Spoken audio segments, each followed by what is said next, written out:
I know. Oh yeah. I know this one. It's just a wedding podcast. What's going on? We're back, guys. It's just a wedding. We're not Back. doing It's Just a Wedding singing. Not happening. It's already in there. Not happening. So we're doing it again. We're keeping it back. Analytics, early analytics are fantastic. We just passed the 17,000 view threshold. Cue the applause. Cue the applause. I was excited about that. We have also just surpassed 30 subscribers, which doesn't sound like a lot, but like to me, like I felt really good about it. Dirty 30, man. Starting. Dirty 30. We'll take 30. So for those of you who have subscribed, thank you so much. I can tell you that I really appreciate it. But even beyond that, like, let's get another 30 more. Let's just keep doing it. Yeah. Make sure you tell your mother, your grandma, your son, your aunt, your husband, everybody you know about us, because we thank every one of you, and we thank everybody else again. So what do you have planned today? Well, it's going to be another fun episode. This time we're going to do a little bit of stuff in regarding photography, so that's going to be cool. Obviously, a little something regarding DJ, and we'll have some fun stuff in the middle. And, of course, No tux given. no tucks given, no yet. So, yeah, it's going to be cool. So let's get into it a little bit. So, you know, we talk about buzzwords, right? Yeah. And things that are popular in weddings today. And I think a buzzword as pertains to weddings that gets thrown around a lot in wedding photography is this idea of being a candid wedding photographer and or candid and maybe even verse being a posed wedding photographer.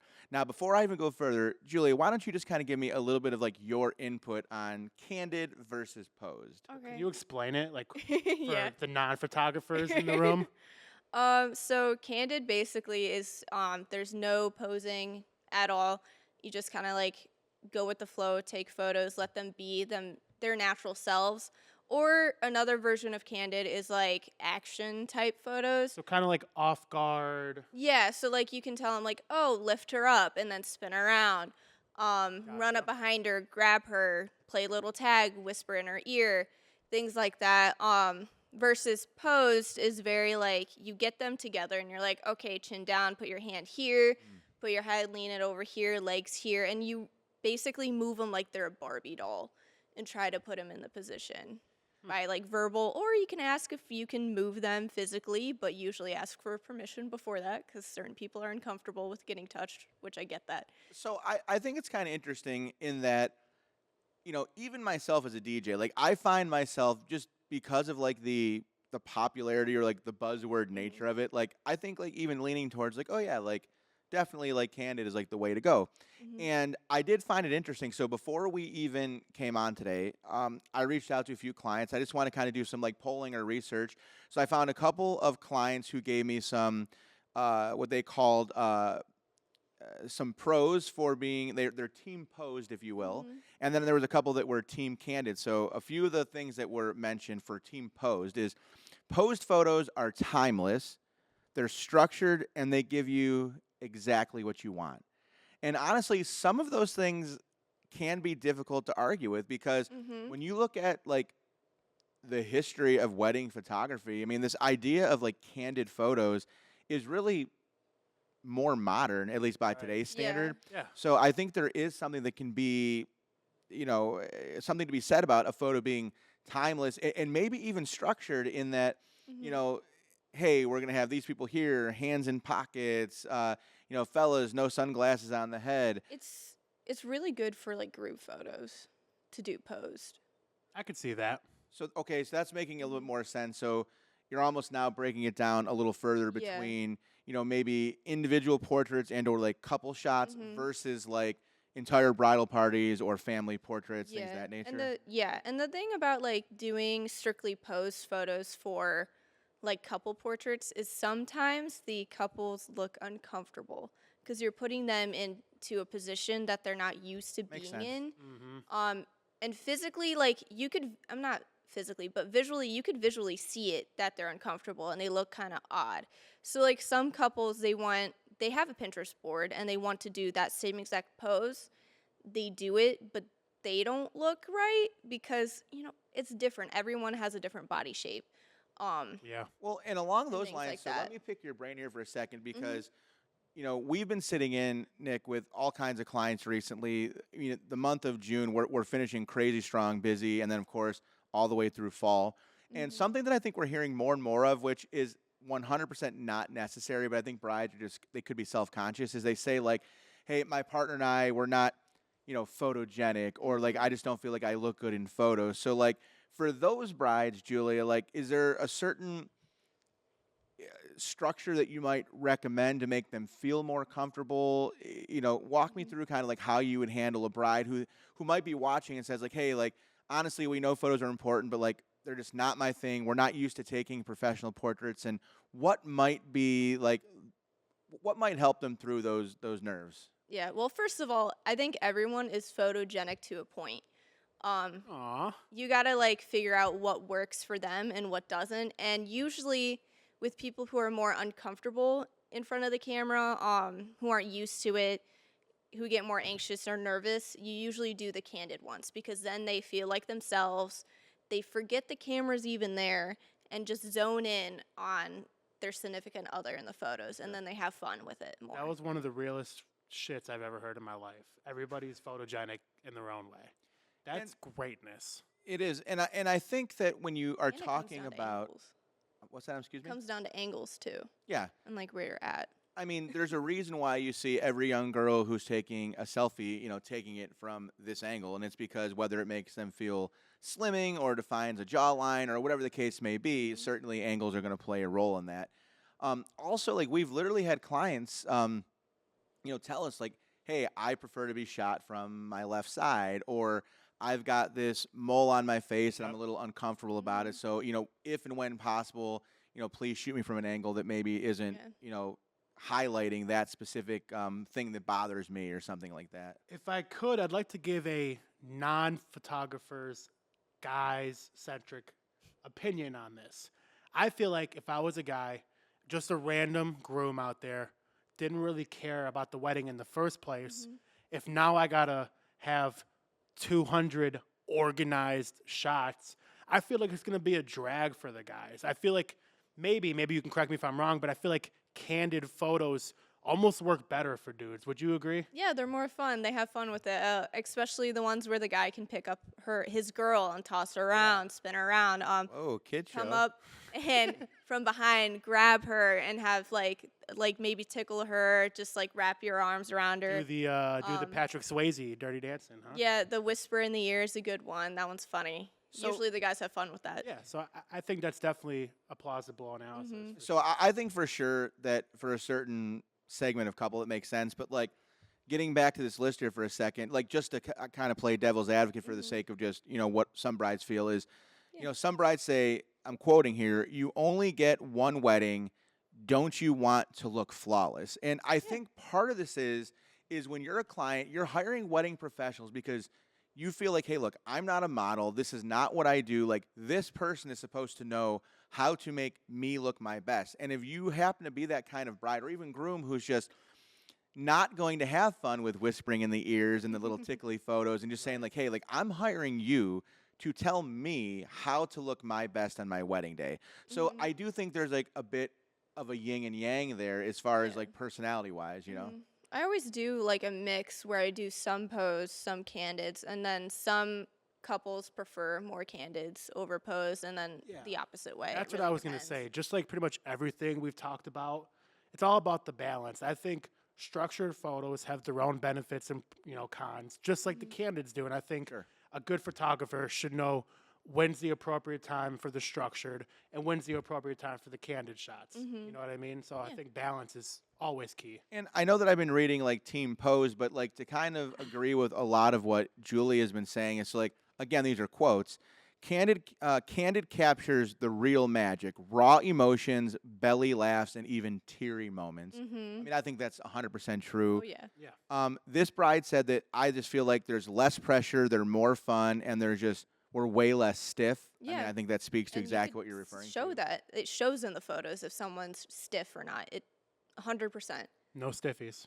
This one, Nicholas. This one, I think, might be the most powerful statement. She said, I want this to feel like I'm reliving my day and not remembering a photo shoot. And if you like let that sink Damn. in, that's a pretty powerful statement. Like, do you want to remember this as like a staged memory of your day, or do you want to just remember your day as it were and just happen to have incredible photo and video capture in the That back is end? why we capture photos.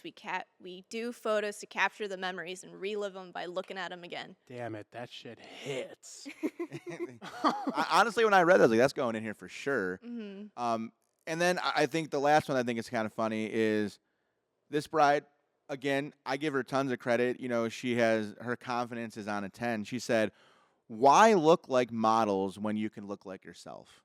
Facts. Not a not a bad comment either. So, Shout out to that bride.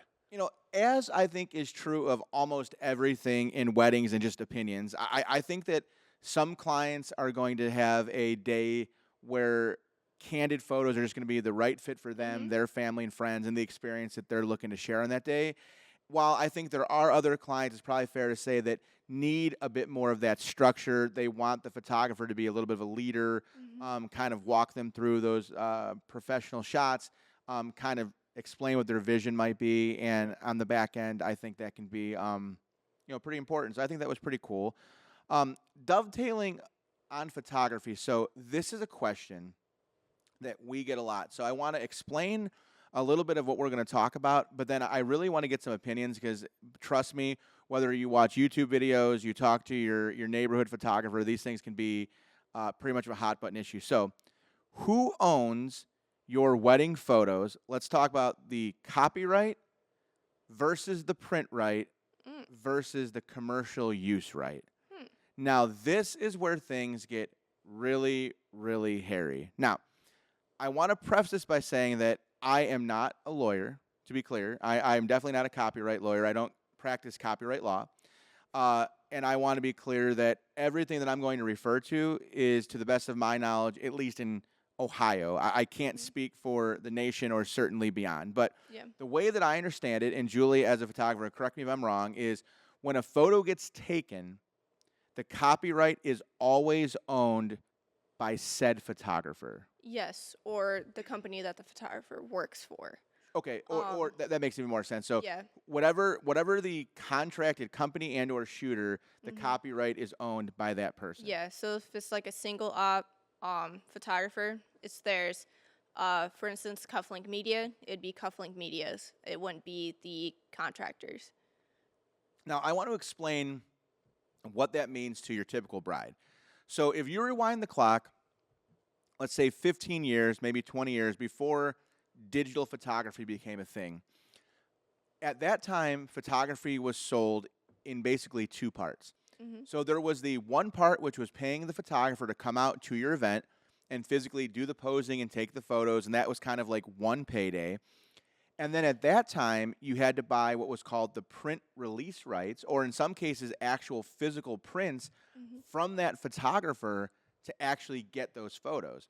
So when a photographer says that they own the copyright, unless they give you print release or otherwise, they do have the right to say, this photo might be of you, Julia, and you did your own makeup, and you went and got your hair done, and you might have bought your own clothing, and you might look nice because you're laying across a Ferrari, and that photo might go viral because of that.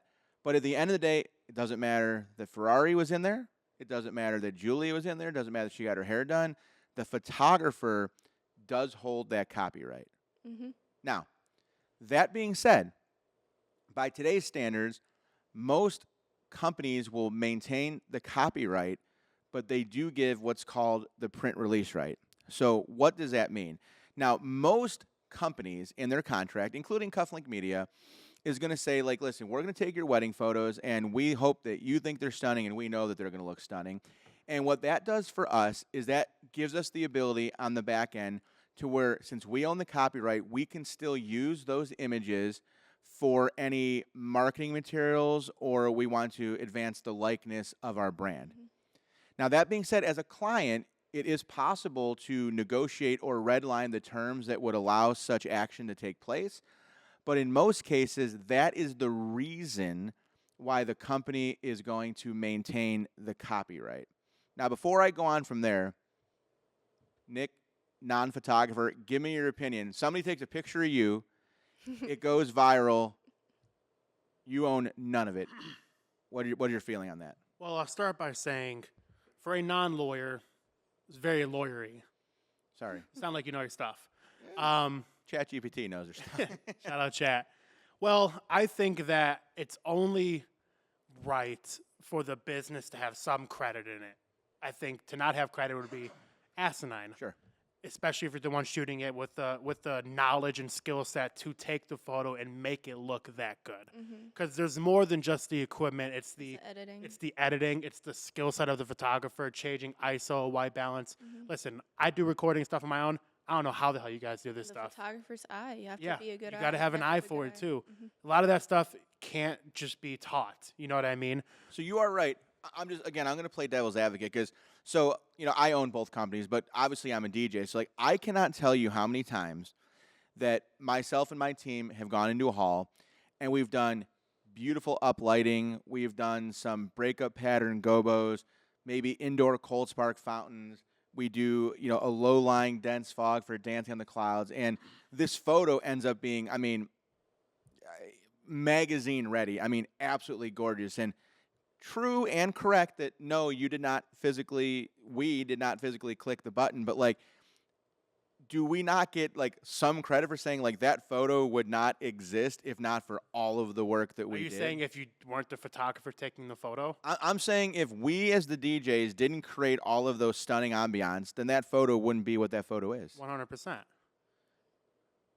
Correct. However, legally, despite that being the case, us as DJs have absolutely zero right whatsoever to post that photo without consent from the photographer. Gotcha. Yep. Even if it's of our DJ equipment, a picture of our company sign, uplighting, indoor cold sparks, everything about the photo that's cool could be us. And despite that fact, we have no right to the photo. Well, I think that's where relationships and networking comes into play. Yeah. Because if you're cool with the photographer, maybe they'll share it with you. But hey, here's this photo. Just tag me in it. You And know? it's not that hard to tag people. So some people have issues of sharing images, I know, just because they don't want to. A lot of companies don't end up tagging the photographer or other way around where it could be a photographer took a photo for said company, posts it, and won't tag the company they worked for. Yeah. And that's when that comes around to like people not wanting to share the images, which just tag them. Yeah. Just do it. It's not that hard to credit people for their work or a company. Right. And listen, guys, I'm obviously being a little facetious here because I know the answers to these questions, and we try to always do the right thing, right? So we want to tag the rightful owner of the photo and all that. But really, I'm having the conversation because I think, like, for the typical bride who has not been around this, like, how the hell do they know? So I just want to kind of fill them in as to why their photographer may have gotten upset because of the way a photo was used. Or I'm going to go into even another example. So now we'll get into, like, the print release rights. Now, this one is pretty simple, guys. So, again, in the old days, you'd have to pay for the rights to physically be able to have access to print that. Most photographers, not all, but most photographers, I think, in 2025, as part of the package, are giving the print release rights to the client. And what that means is, even though most photographers, just like us, we work with some of the best print companies in the country. We have family heirloom-style prints. And it's stuff that we look at that would be like lifelong heirlooms as opposed to like something a bit more simplistic. But if our client chose to take their photos and go to Costco or CVS or anywhere online, they would have the ability and the right to do that. We feel like that's just the right thing to do. So we offer that print release rights to our client. So kind of a pro tip out there, when you are interviewing your photographers and you're going through all that, that's a good question, because what you don't want to have happen on the back end, they took your photos, you're excited to see them, and they literally say that, you can't print any of these, you can't hang them in your home, you can't do none of that because you don't own the print release rights. And if you don't get it, well, what's it going to cost you to get it? Are there companies out there that are doing that? Oh, yeah. I think absolutely. And honestly, for some of these guys, you can't blame them. Like, for the old school guys, like, that was how they used to make roughly 50% of their revenue. So for them, it's kind of hard to teach an old dog new tricks to an extent. So for those at home, how much should somebody expect for a print release right? Is it a one-time fee? Is it a royalty where every photo is a certain amount? How does that work? So I think typically speaking, it's a one-time fee that just gives you access to those digital negatives. But I do think that technically the photographer would maintain the right to sell those rights any way they see fit. So I think that's honestly a question for that specific photographer. But hopefully we're at least giving some food for thought. Now, back to the copyright, because this is where you run into issues. So most photographers are going to be super happy if Cufflink Media took some photos of Susie Q Bakery, and the bride had that photo, and a lot of times vendors who don't understand copyright law, they think that if they ask the client, hey, client A, are there any beautiful photos of our cake? And the client goes, actually, there is. And then they send 3 or 4 photos to Susie Q Bakery. And now Susie Q Bakery shares those photos on social media and does not give credit to that photographer.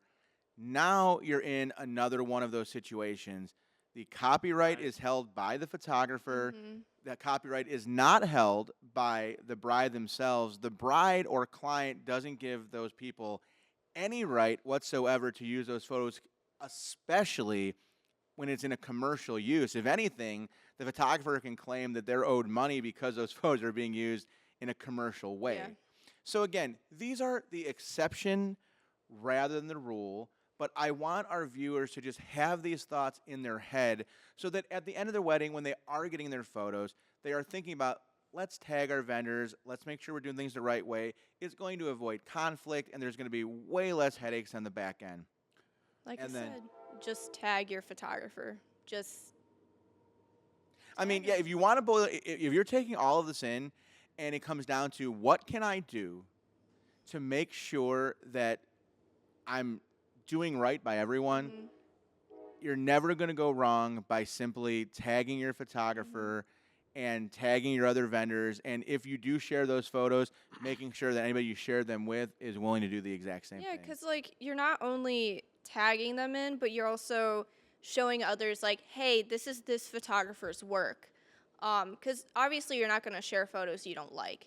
And when you do that, other people that see those photos are going to be like, oh, I really like that. Oh, there's a photographer. Click, go there. That will lead the photographer to get more jobs. It just helps in the long run. It does a lot, like just like sharing art in general. Sure. So you want to do that. You want to support your artists. And then what I do want to do is I want to just add in at the end a little bit of a 1 or 2 minute conversation on commercial usage rights. So let's just say your photographer is kind enough that they're going to offer you the print release rights as part of your package. Now that means you can take those photos, you can print them.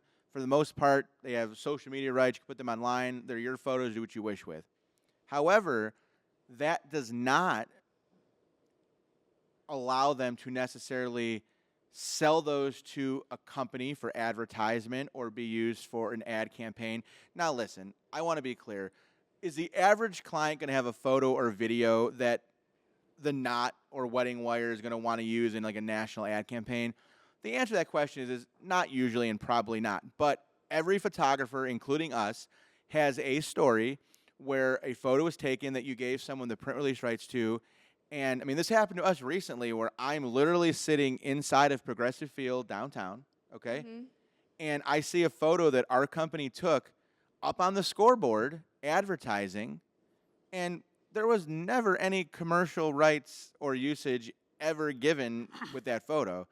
Now, I don't want to get in anything further than that. It's something that we'll talk about privately. But I mean, that's just one example, right? Of like how a photo that you're doing somebody a favor. Hey, we're gonna take a picture of your car, your landscaping business, and all of a sudden Nick takes that photo and it's on a billboard. It's like, well, wait a minute, we didn't take that photo so that you can use it as a a billboard that gets in front of 100,000 people a year. Right. So these are just the types of things that photographers are thinking about. So I think it's good for brides to think about. I think it's going to be a good conversation for other photographers and videographers to discuss. Before we put a pin, any other comments, questions, concerns regarding any of these things? I just think it's always just fair to be over communicative in the process with anything.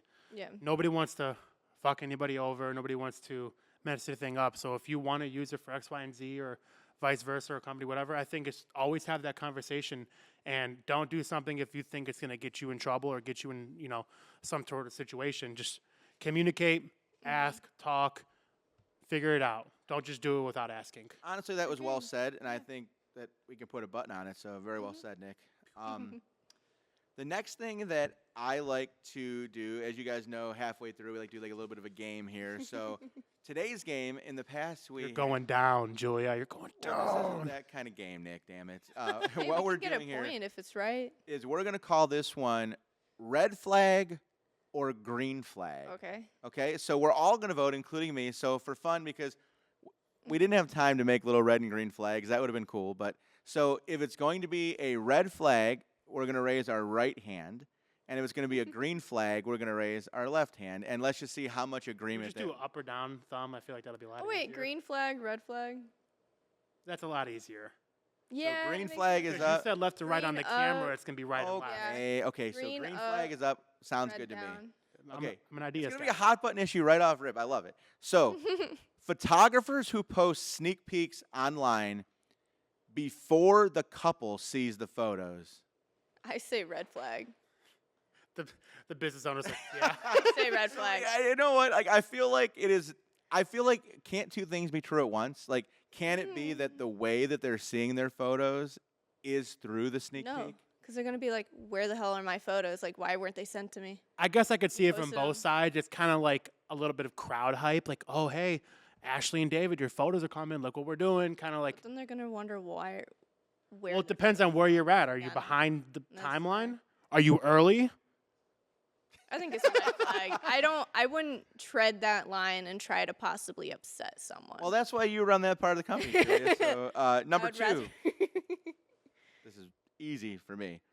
The DJ talks between every single song. Don't spoil the moment. Red flag. Now, Nick and myself do a little bit of talking to microphone, but every song is a bit ridiculous. That's out of control. It's like, Spoiling like the vibe. who is this This guy? one I'm excited to see. Photographers that take the couple away for sunset shots mid-reception. There's no middle. No. Vote. Okay. I'm gonna ask a question. Are we talking about like they already wanted the photos, or it's just like randomly you grab them to go out?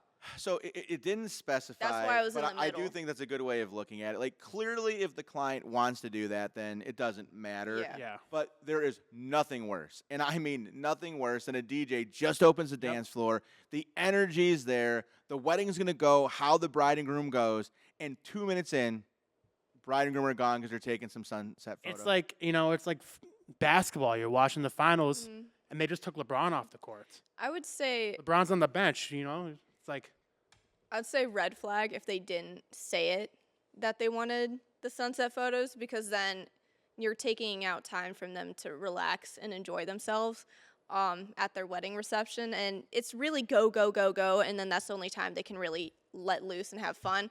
Green flag if they said, yeah, that's what they want, because Yeah, that's fair. sunset time, like golden hour, is the perfect lighting Yeah. for photos, and if they know it and they want those photos, get it. if they want it, we'll always do what the clients want. But we are advocates. Okay, how about glow sticks, confetti cannons, and foam fingers? Red flag or green flag? Those are all childish. Let's get some better props than that.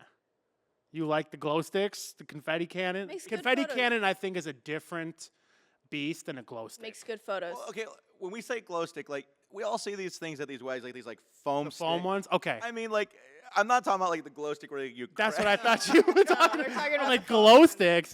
Do we have bouncy houses in our wedding now? So I think like some of this shit can be a little hokey and corny, but like some of them do make for cool photos. Oh, like yeah. we have photographers who use like like long exposure and stuff like that, where it could be fun. So okay, so I think we're on the same page Even there. in general, like if you have a dark dance floor and you got the dance lighting, and then you have those foam glow sticks waving around, they make some Makes it really look nice cool. photos. Yeah. Red flag or green flag? A videographer who sets up a giant tripod right in the center of the aisle. Let me think about that. They've already walked down, correct? You're asking too many questions. That's not the prompt. I don't I know details. I'm gonna say green flag because that person is trying to get in there, good shots. As long as they're out of the way when it matters. One thing that I've learned on this podcast, we've discussed Shane a number of times. He's our full-time editor. And there is nothing that will piss him off more, or any editor off more, than when a shot is not centered. So agreed with Julia, provided that people are down the aisle and you're not doing something ridiculous to block something, I think that you're being paid to get in there and get the best shot possible. And if that means putting a giant tripod in the center of the aisle, then so be it. And you want that center shot of the first kiss and the ring, so you have to be in the center of the aisle to get those videos after they walk down. Make video centered again. So this one's interesting. We talked about, this actually goes really well with today's topic. We talked about copyrights, print release rights, etc. Photographers who only release previews online with watermarks. Ugh. I hate watermarks. If they don't give you print release right, that is, I'd say that's old school. I'm going to give it a no. But I'm saying if it's a portfolio, yeah, have watermarks. So here's the way that I look at it.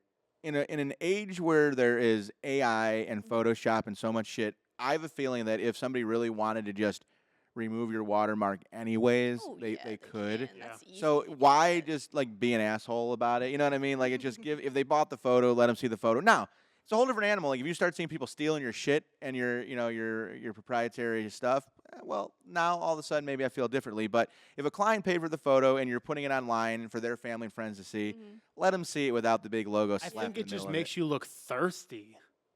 You Well, know I what I mean? Like, I mean, we are thirsty, I but think it's okay to have watermarks if it's a portfolio. If it's a gallery, no, unless you're one of those like companies that are like, hey, you have to buy it to like have the watermark removed to have it print, or like basically hiding the print release rights. Because some people are like, oh, I don't want to pay for the print release rights. I'm gonna screenshot that and do it my own way. this next one, our team internally discusses a lot, and John talks about this all the time, who is our director of operations on the DJ side, that he thinks that any style of photo or video is an okay style, provided that it matches what the portfolio that they represent online or on their website. So this prompt is, the photo or video team edits in a style totally different than that of their portfolio.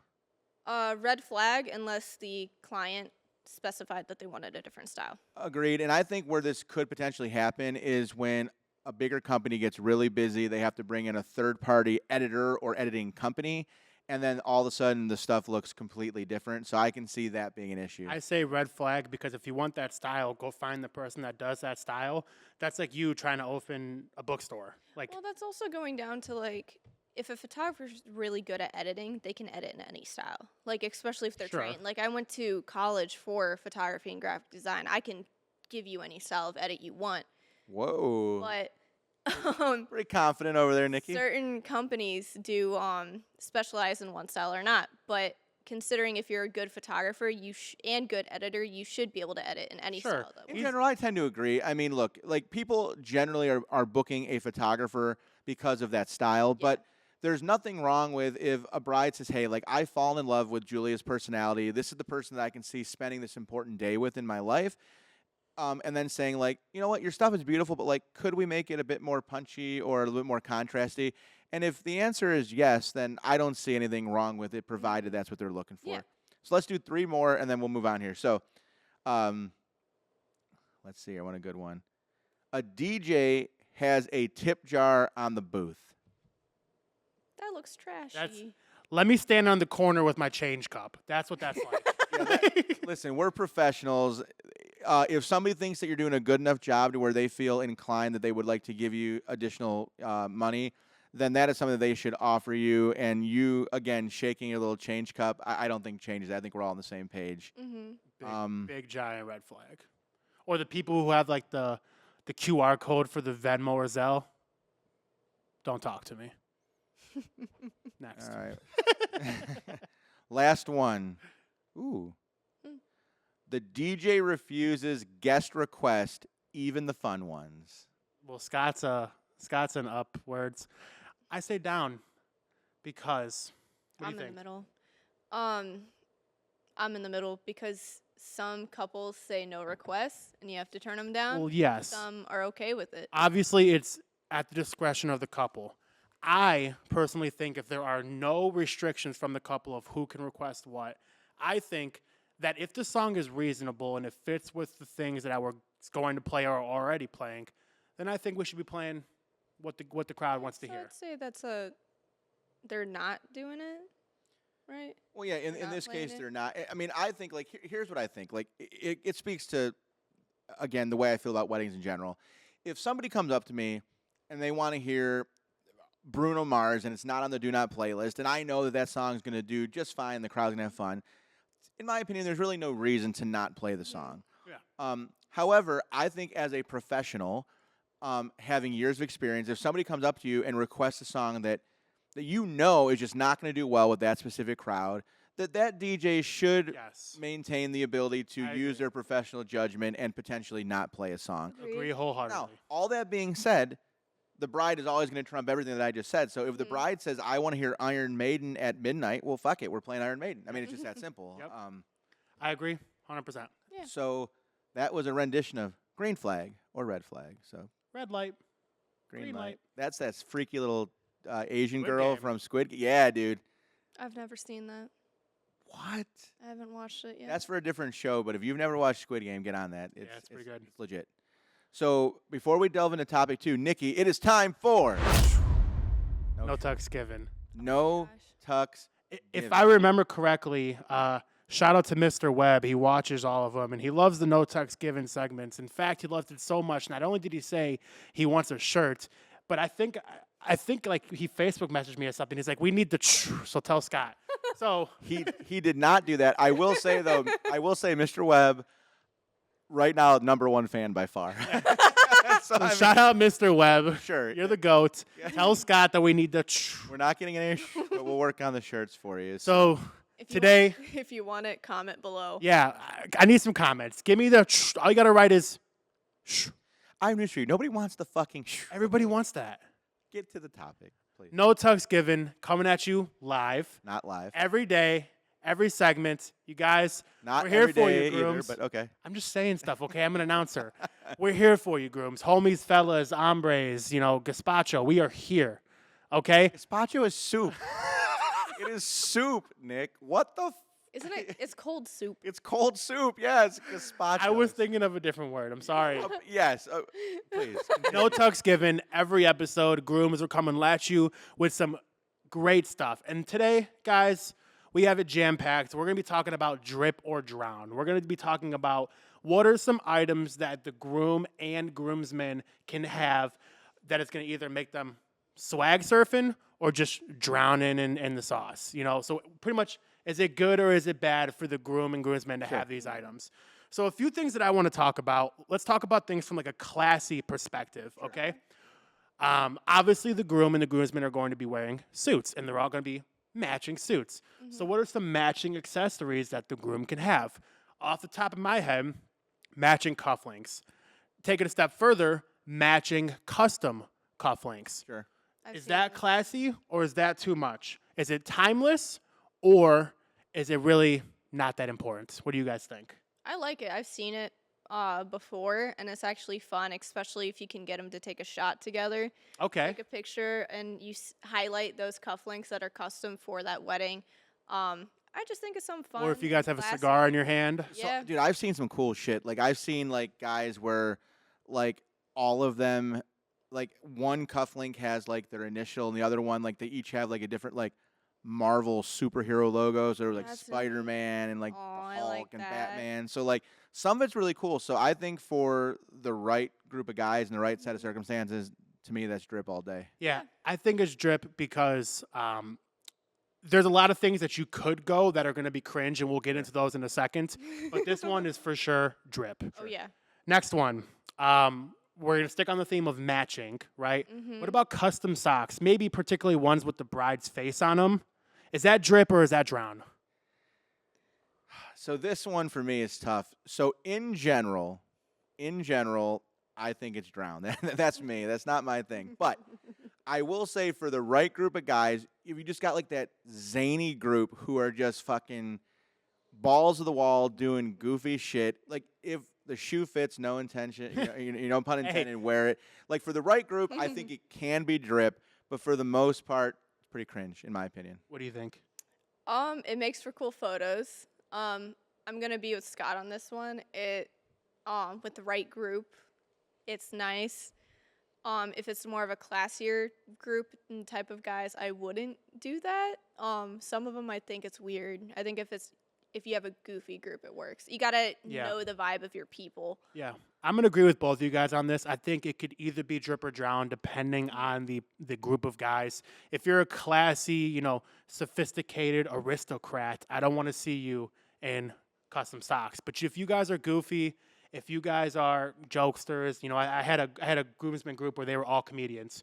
That would work. Makes sense. So depending on you guys at home, drip or drown, we'll leave it up to you. But as always, next, let's talk about custom swag bags. Okay.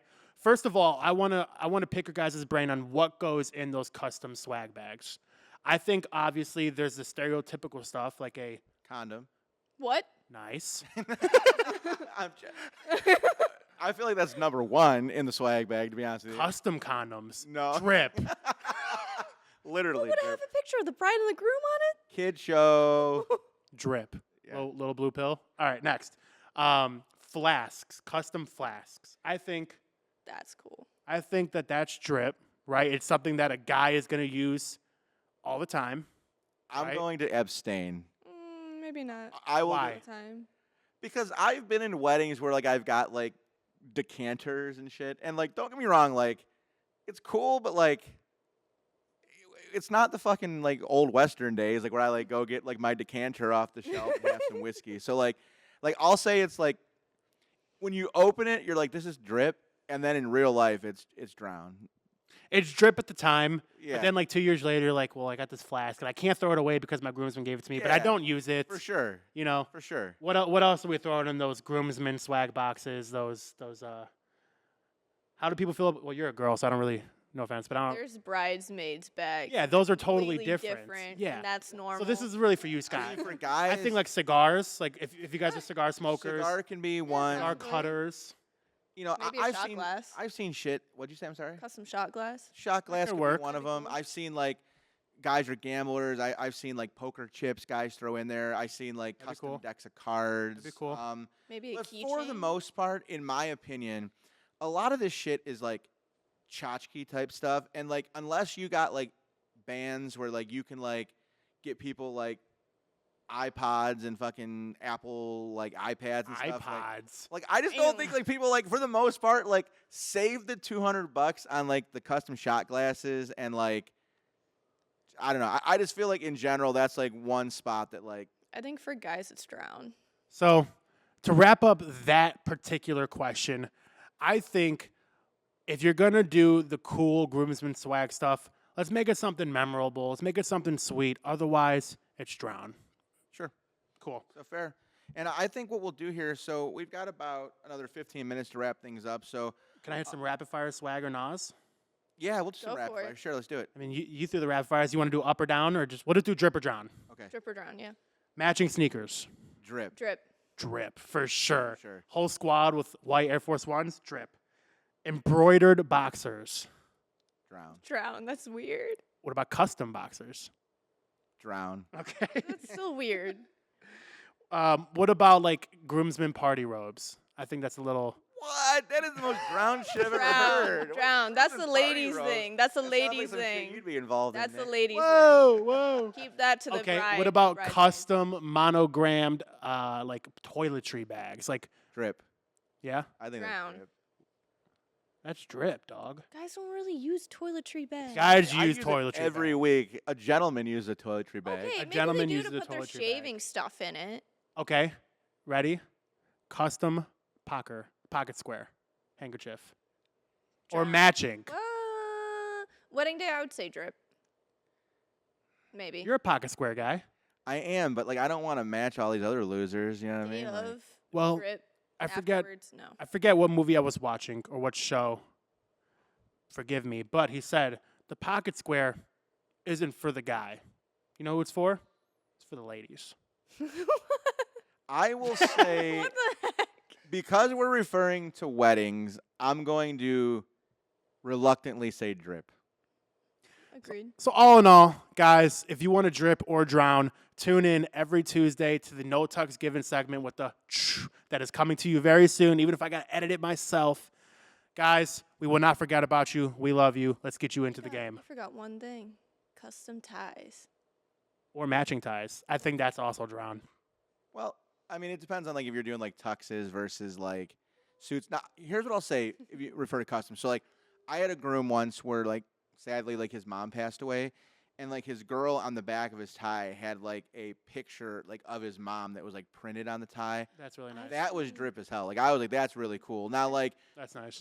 if it's like a picture of like, you know, something lame, you know, then I think it's kind of whatever. But like, I think matching ties for the most part is drip in a wedding. I will say, but like, if like after the wedding you go out to like a double date with your buddy and like you guys wear matching Yes, ties, like agreed. then it's like, dude, Agreed. like Agreed. you're done. Going Agreed. back to custom, I've seen a wedding where it was the father of the bride, and he had a picture of his daughter as a little like baby in the That's inside cute. of See, his that's cute. tie. That was Drip. cute. Anything that's like sentimental Drip. is drip. If it's just like, you know, we know if it gets any worse than that, like Yeah. then If you think it's foul, it's probably drown. yeah, for sure. Guys, we got you. So last thing we're going to talk about, and I think that you know I'm going to at least have some interesting takes because I wanted to briefly bring up this idea between ChatGPT wrote this segment as "hype it or pipe it," and this idea between having a DJ or a live band. And like it's the age-old debate, right? Like Yeah. DJ versus live band. You know, my parents, they've been married, I think it's been just over 40 years now.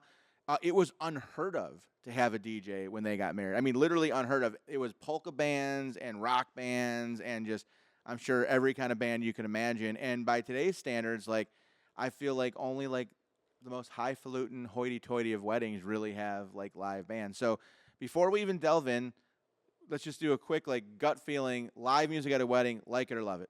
Well, I'm a DJ. That would replace me in my job. I'm going to say don't like it. But it is classy. I think it's classy or useful in certain parts of the wedding. Sure. Coming from a female perspective, if I was to have a wedding, I'd prefer DJ over a live band. Okay. And I think where I'm going to differ is I got into this business because I was a live musician. I played drums from the time I was 8 years old till I was in college. And the caveat for me is if somebody has a good live band, even knowing that I would replace myself, I'm taking a killer live wedding band all day long over a DJ. That being said, a killer live wedding band is going to run somebody between 15 and 25 G's. So if you're trying to book a live band with a budget of $3,000, you are better off booking the best DJ in town because you're going to be sorely disappointed. I think if you have the money and you want to find that happy medium, my recommendation would be get the live music, but have them do like the ceremony, maybe even the cocktail hour at the most. You know, walking down the aisle with some harps, doves flying, you know. Here we go, juicing shit. Juicing it, you got to. Now, I will say Cocktail this. hour too. I'm going to throw something out to the people. I feel like I can say that now. We have people, even if it's 30, we have people. We the people. So there is something in weddings right now that's called fusion. And it's where you will see, particularly during cocktail hour, where it could be a tenor saxophone player, it could be an alto sax, even a soprano sax. Sometimes it could be a strolling guitarist. But if you are somebody who is a saxophone player or one of these cool fusion-based instruments, I promise you, we at SPE want to talk to you because we want. I think it is cool as hell. I think it is something that has been trending and is going to continue to trend. So if you or someone you know can do one of these things and do it really well and you have weekend availability, we want to talk to you. Because I agree with Nick. Like, if you can't have a full band, can you do a quartet or a trio during ceremony? Can you do something classy during cocktail hour? If it can be incorporated, I think it's super killer. I think it's always a cool idea. That shit Agree. is drip. What are you gonna do with this guy? It's just, you are drowned. Like in the comments, like drip, drip. I'm fucking drown. drip in the You're comments. I'm the dripping. one that brings the heat. You are dripping nothing. But so let's Well, talk I about what the kinda am people dripping. say. For Team DJ, total control of the genres and the mood. So obviously a DJ can play any song that's ever been written. That's a huge advantage. In most cases, DJs don't need breaks, so there's no awkward silence. Live bands still do take the 15. It can be kind of odd. Yeah. And here's a big one. Typically, DJs are better for mixed-aged crowds who want throwbacks and like modern-day songs, like a Cardi B or whatever. So that makes sense. And then the team band people are saying, hey, live music just hits different, and I think that's true. I think it's going to hit different. Yes. But so does DJing. DJing hits different. If you got a good fire DJ, it definitely hits different. I mean, you know that fair, I that's agree with fair. that. Like that's why you got to find the happy medium. Yeah. Personality on a stage can transform a night. And we'll get into that in a second, but there's facts there. Like, there are performance DJs, and I feel like we're one of them. And I think that, like, I would like to think that, like, we could, like, compete with, like, a lead man. But, like, if you're, like, just, like, kind of like a wallflower type DJ and you've got, like, a true front man in a band, like, you're going to transform the whole mood with a true front man. And then they said even grandma will get up and dance to a sax solo. So that might be a little tongue-in-cheek there. But that last part we'll go over to, and we'll finish up with this idea of being a hype hero or a chill pro. So a wedding DJ, do you think it's better to be someone who is kind of up on the microphone, being a little bit aggressive about getting people out there, creating a fun atmosphere conducive to dancing it and just wild stuff? Or do we think it's better to just kind of let the music speak for itself, kind of be in the background, clean mixes? Like, thoughts and opinions on that? You go first, Julia. From the photographer. I'd say, I don't know, I'm in the middle. Because, like, I want someone hype, but not, like, over the top. But can be chill and relax. Here's what I'll say. And you already know how I feel, Scott. I'm the type of DJ that's out in the crowd, flailing my arms, kind of directing traffic, ATC out there. You say flailing like that's a good thing. Like, I just think of like the wacky Yeah, wild that's and what flailing. I It's think not of like flailing. you When gotta I see talk. flailing, I You got to talk with your hands like this so people know. use words like Talking I with your speak with hands. authority, but not flailing. Flailing is like you talk with your "Woo!" hands. I Just speak say with talk with diction. your hands. And I am captivating. You talk with your hands. Anyways, I think too chill is drown, okay? Yeah. I think too hype is drown. Yes. What's freaking drip is a DJ who can read the room, notice that, okay, we have 300 people in this room. They're all ripped. They're all younger kids. So now I got to control the situation. I got to be a little hype because there's all these kids. They want to party. Or the DJ that reads the room, he goes, okay, there's a nice even mix. We got some kids. We got a lot of old people, a little middle-aged. Right. Let me come back. I'll give some hypeness where hypeness is due, maybe the bridal introductions and, some of that stuff. But I don't have to be assertive and, as outrageous during, the first dance of the bride and groom. You have to know also what formality you're introducing, right? And then I would think that, like, it's just kind of like a great DJ. It's like, what does the night call for? And, like, I've done so many weddings where, like, if the crowd's a little bit more, like, tense or a bit more conservative, and that night I may need to be that guy who's out in the crowd giving grandma a twirl, really kind of, bringing the energy and kind of producing, the environment and the vibe that's necessary. But then there's those weddings where, like, there's 300 people, you drop the track, and the fucking thing goes boom, and it's a rager. And in that case, like, the DJ just inserting himself in a place that it doesn't need to be. So, if the party is just raging, then let it rage, you know what I mean? So I feel like a true professional is going to know when they need to be which guy. So I also tend to agree that you got to be kind of right in the middle and read the room. Got to read the room. Guys, I got to tell you, another good show. I feel like we were a bit rushed with the DJ stuff, but I feel like it was for a good reason because I think the front stuff with the copyright and the photography stuff took up a lot of time, but I think it'll be most helpful to clients. Yeah. I do like that the no tucks given section, not only is it blossoming, it took a little more time than the previous ones, which is great because we are going to change the landscape for every gentleman out there. One day, no tucks given will be on billboards across the nation. You want to put some money on the wood on that? I'll put some money on the wood. Well, don't you want that to happen? Don't bet me. I mean, I would like it to happen, but like, you know, I'm a realist. I can't see Give a no time tucks frame. given being I'm on an the billboard. optimistic. Okay, if we change the landscape, we're now 5 years down the road. Grooms are calling more shots in the wedding than ever before because of this wedding segment. Drip. People, listen, thank you guys again for tuning in. I'm sorry for what you just witnessed. It's Just a Wedding is out. Tune in.